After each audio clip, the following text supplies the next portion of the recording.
Joining me now is the Washington Correspondent for the Australian newspaper and Sky News contributor Adam Creighton. Adam, massive results this week out of the midterms, including what a lot of people are saying is a big blow to Donald Trump and his king-making ability. What do you think? Well, certainly I was shocked at the result, I must say. I mean, you have a 40-year high in inflation, you've got the crisis on the southern border, rising crime, an unpopular president. And Republicans still did badly. They're only going to have a single-digit majority, I'd say, in the House, and they may even go backwards in the Senate. And yes, I do think it does reflect badly on Mr. Trump. I mean, he campaigned very actively throughout, more than a dozen rallies, especially all concentrated towards the end.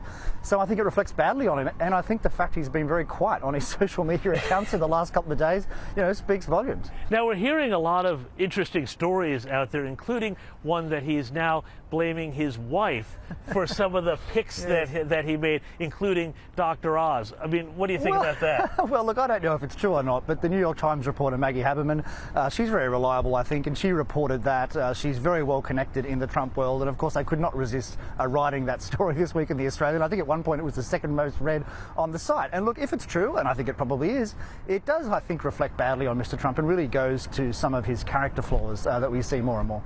But let's turn this around now to the Democrats. I mean, the big thing, of course, is for the Democrats 2024. And now that Joe Biden is walking around thinking that he's had a big win here because the red tide didn't, or the red wave didn't come and smash them as badly as they thought. Well, does this mean the Democrats are now saddled with Joe Biden in the next cycle? Well, certainly I think Joe Biden probably thinks that, and he's obviously quite happy about that. And this actually may end up the great irony of the contest, is that it may get rid of Donald Trump and so make it easier for them to win in the 2024 election. But at the same time, as you suggest, it makes it more likely that Joe Biden runs, who is an unpopular president. I mean, let's not forget that he barely campaigned throughout the midterms, and that was because the Democrat hardheads knew that he's not that popular, so he stayed in all the safe states. You live here in the United States. You see the problems. You see the inflation and the crime, and you travel and you talk to people. What do you think accounts for them looking at all of the things that have been going on and yet still voting for more of the same?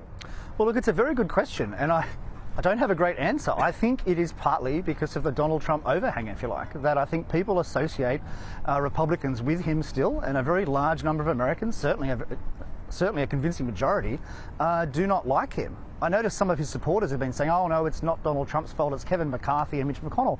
But let's face it, 80% of Americans would not know who those men are, right? So I think they associate the Republicans with Donald Trump, and I think that explains this outcome. And yet at the same time, Joe Biden and the Democrats are also incredibly unpopular. Are there any names that you see coming through on either side? And what do you make especially of the chances of Ron DeSantis then to be the next sort of generational wave and force for the Republicans? I mean, I noted that so many young people swung the election by voting Democrats. Would having some new blood on the Republican side, where it's all people in their 70s and 80s on the Democrat side, help them at all? Well, firstly, just on the Democrat side, I think their bench, so to speak, is very, very poor, as you imply. I mean, people talk about Gavin Newsom. The betting markets have him as the second most likely to run on the Democrat ticket in 2024, although I think he has no chance. On the Republican side, you're quite right. Their bench is very, very good, very healthy. A lot of strong governors.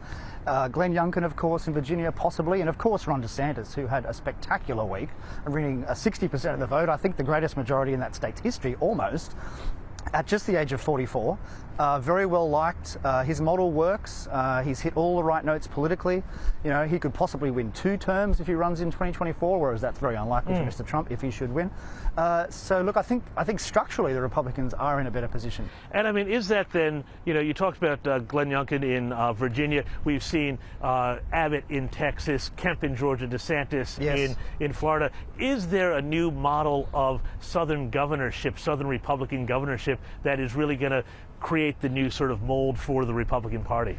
Yeah, look, I think there could be, and I think those governors, the other two, Greg Abbott in Texas and also Kemp in Georgia, don't get enough credit. I mean, and they've done extremely well. They had very convincing wins, but all the focus has been on DeSantis. The interesting thing about those 3 states is they all opened up their economies amongst the soonest in the US during COVID, I think way back in April, May, and they got huge criticism for doing that, massive criticism, and yet it's those governors that did best. So you have to say, lockdown's lost, I think, in the midterms. Well, that's one way to look at it. Adam Creighton, thanks so much for joining us on the U.S. Report. Thanks very much.